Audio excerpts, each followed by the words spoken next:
Okay, picture this. Someone asks you a super simple question about why you were late to a meeting, or maybe why you can't make it to a weekend dinner. And instead of just giving a direct, honest answer, you instantly launch into this massive 3-minute justification of your choices. You're detailing your morning routine, the traffic, your emotional state, even what your dog had for breakfast. You think you're being helpful, right? You think you're being transparent, but man, you are actually falling straight into a massive psychological trap. So ask yourself this. Why does a simple question make you justify your life choices? What we're decoding today is the brutal, hidden reality of over-explaining. Listen, this isn't just some quirky little habit. This subconscious behavior actually destroys your personal boundaries, and it leaks your social power every single time you open your mouth. All right, let's dive into this. Here is our agenda for today's explainer. 1. Biology of the rambling brain. 2. The boundary justification trap.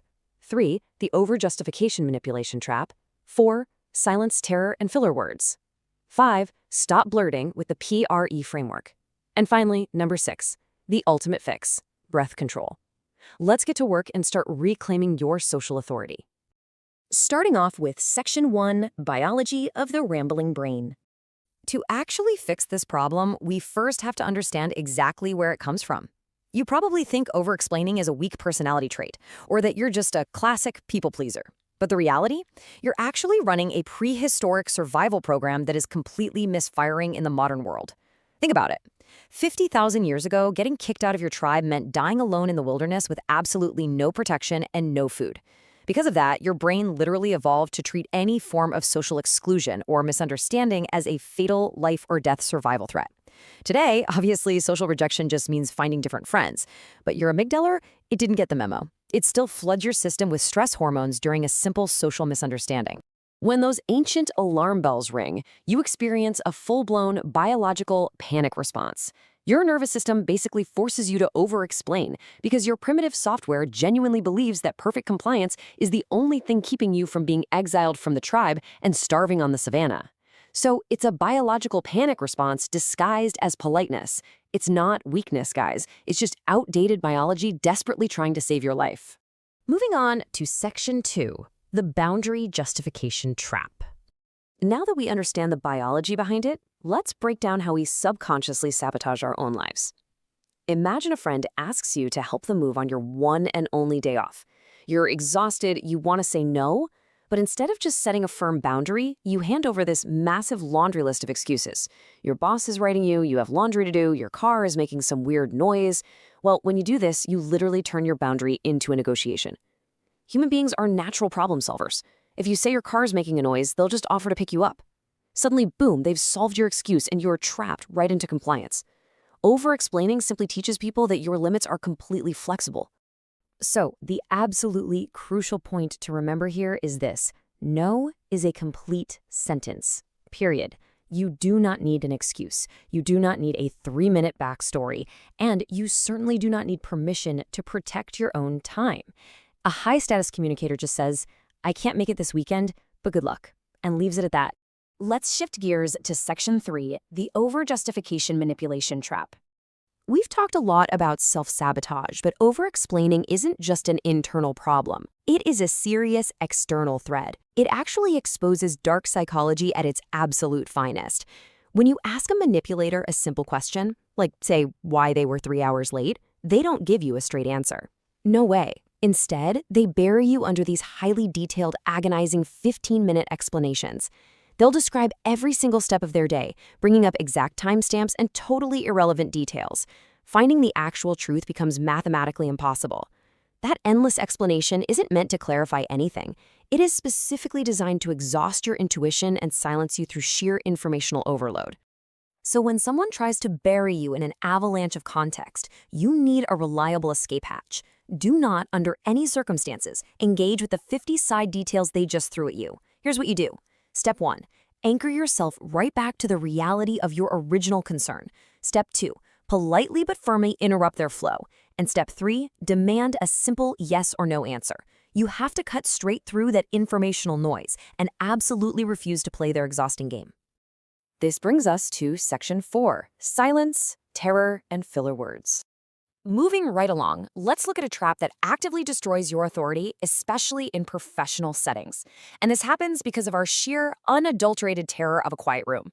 You might think fast talking makes you sound smart or maybe really passionate, but honestly, speed just communicates pure anxiety. When you frantically try to fill empty space with rapid speech or meaningless filler words your brain is literally sprinting ahead of your mouth. The words start to blur, your consonants disappear, and your listener's brain literally cannot keep up with a data dump. So what do? They just nod politely and completely tune out. Every single filler word signals deep insecurity, telling the listener you don't even trust your own ideas. So how do we actually fix this? By realizing that the gap between your thoughts is not a problem, it's a massive opportunity. True social dominance and unshakable confidence are displayed through silence. If you just replace every single filler word with a deliberate pause, it makes you sound so thoughtful. It makes you sound entirely in control of the room. Embracing intentional silence commands immediate respect. Section 5, stop blurting with the pre-framework. You see, this fear of silence flows directly into the blurting phenomenon. Most people outsource their brain's drafting process directly to their mouths, desperately trying to figure out their sentence as they go. But blurting isn't communication, it's just noise. To stop this dead in its tracks, you need a brutally simple, crystal clear mental roadmap, the PRE framework. Point, reason, example. What is your point? Why is it true? Give an example. It's a 3-part structure that prevents rambling, makes it impossible to get lost, and commands instant respect from literally everyone listening. The absolute magic behind the PRE framework comes down to just this one number, 1. Before you even open your mouth to speak, you must force yourself to take exactly 1 second of silence to identify your main point. Just 1 second. Instead of stumbling through a chaotic rough draft, you already know your destination before you even start driving the car. That 1 second of silence establishes clear direction and projects ultimate control. And finally, Section 6, the ultimate fix. Breath control.